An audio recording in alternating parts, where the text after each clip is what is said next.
TP. Chandrasekharan കൊലക്കേസ് പ്രതികൾക്കായി വീണ്ടും സർക്കാരിന്റെ അസാധാരണ നീക്കം. പ്രതികളെ വിടുതൽ ചെയ്താൽ സുരക്ഷാ പ്രശ്നം ഉണ്ടാകുമോ എന്ന ചോദ്യവുമായി ജയിൽ സൂപ്രണ്ടുമാർക്ക് ജയിൽ മേധാവി കത്തയച്ചിരിക്കുകയാണ്. ഇപ്പോൾ ടി.പി. കൊലക്കേസ് പ്രതികൾക്ക് 20 വർഷത്തേക്ക് ശിക്ഷാ ഇളവ് നൽകരുതെന്ന ഹൈക്കോടതി വിധി നിലനിൽക്കെയാണ് സംസ്ഥാന സർക്കാരിന്റെ അസാധാരണ നീക്കം.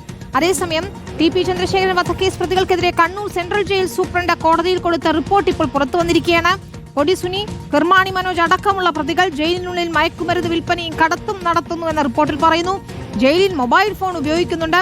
കൊടിസുനി ജയിലിൽ നിരന്തരം അച്ചടക്ക ലംഘനം നടത്തുന്നുണ്ടെന്നും സൂപ്രണ്ട് തലശ്ശേരി കോടതിയിൽ സമർപ്പിച്ച കത്തിൽ പറയുകയാണ്.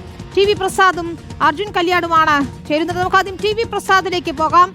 ടി.വി. പ്രസാദ്, ഇതിലിപ്പോൾ പ്രതികളെ വിടുതൽ ചെയ്താൽ സുരക്ഷാ പ്രശ്നമോ ഉണ്ടാകുമോ എന്നതാണ് ചോദിച്ചിരിക്കുന്നത്. ഏത് സാഹചര്യത്തിലാണ് ഇങ്ങനെ കത്ത് അയച്ചിരിക്കുന്നത് എന്നൊരു സംശയം തോന്നുന്നു. എന്താണ് ഇപ്പോൾ ഈ അസാധാരണ നീക്കത്തിന് പിന്നിൽ?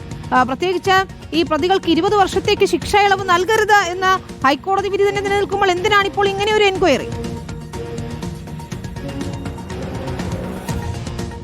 എന്തിനാണ് കത്ത് എന്ന കാര്യത്തിൽ ഇതുവരെയും ഒരു കൃത്യമായ വിശദീകരണം ജയിൽ വകുപ്പിന്റെ ഭാഗമായി വന്നിട്ടില്ല വിനീത. പക്ഷേ ഇതൊരു അസാധാരണ നീക്കം തന്നെയാണ്. ഈ പ്രതികളെ പുറത്തുവിട്ടാൽ അല്ലെങ്കിൽ പ്രതികളെ വിടുതൽ ചെയ്താൽ സുരക്ഷാ പ്രശ്നം ഉണ്ടാകുമോ എന്നുള്ള ചോദ്യം അത് കുറച്ച് ഗൗരവത്തിലുള്ള ചോദ്യം തന്നെയാണ്. പ്രത്യേകിച്ച് ടി.പി. ചന്ദ്രശേഖരൻ വധക്കേസിലെ പ്രതികളാകുമ്പോൾ ടി.പി. ചന്ദ്രശേഖരൻ വധക്കേസിലെ പ്രതികൾക്ക് എല്ലാ കാലത്തും വലിയ പരിഗണനയാണ് കിട്ടിയിരുന്നത്. അത് UDFന്റെ ഭരണകാലത്തായാലും പിന്നീട് വന്ന LDF സർക്കാരിൻ്റെ കാലത്തായാലും പരോളെല്ലാം വാരി കോരിയാണ് ഈ പ്രതികൾക്കെല്ലാം കൊടുത്തിരുന്നത്. അത് MC അനൂപും കൊടിസുനിയും കിർമാണി മനോജും അണ്ണൻ സുജിത്തും എന്നുവേണ്ട എല്ലാ പ്രതികൾക്കും ഏതാണ്ട് ഇതിൻ്റെ ആനുകൂല്യം കിട്ടി എന്നുള്ളതാണ് നമ്മളെല്ലാവരും കണ്ടത്.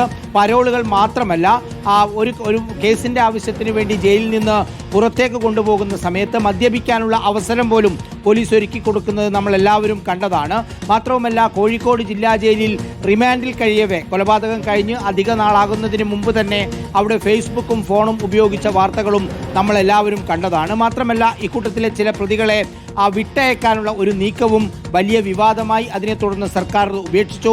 പക്ഷേ നിലവിലുള്ള സാഹചര്യം എന്ന് പറയുന്നത് ഹൈക്കോടതി 20 വർഷത്തേക്ക് ശിക്ഷാ ഇളവ് നൽകരുത് എന്ന് ഉത്തരവിൽ വ്യക്തമായി കോടതി വിധിയിൽ കൃത്യമായി പറഞ്ഞ ഒരു സാഹചര്യത്തിലാണ് ഇങ്ങനെ ഒരു അസാധാരണ നീക്കം ഉണ്ടായിരിക്കുന്നത്. ജയിൽ സൂപ്രണ്ടുമാർക്കാണ് കത്തയച്ചിരിക്കുന്നത് എന്നുള്ളതും ശ്രദ്ധേയമായ ഒരു കാര്യം തന്നെയാണ്. എന്തുകൊണ്ടാണ് ഇങ്ങനെ ഒരു കത്തയച്ചത് എന്നുള്ളതാണ് മനസ്സിലാക്കാൻ പറ്റാത്തത്. പക്ഷേ കെ രമ കൃത്യമായി പറയുന്നത് ഇതിന്റെ പിന്നിൽ സർക്കാരിന്റെ അജണ്ടയുണ്ട്. ഈ പ്രതികളെ വിടാനുള്ള പരിപാടികൾ സർക്കാർ പല സമയങ്ങളിലായി എന്നാണ് അറിയേണ്ടത്. പക്ഷേ അസാധാരണ നീക്കം തന്നെയാണ് നടന്നിരിക്കുന്നത്. ടി.വി. പ്രസാദ് പറഞ്ഞ പോലെ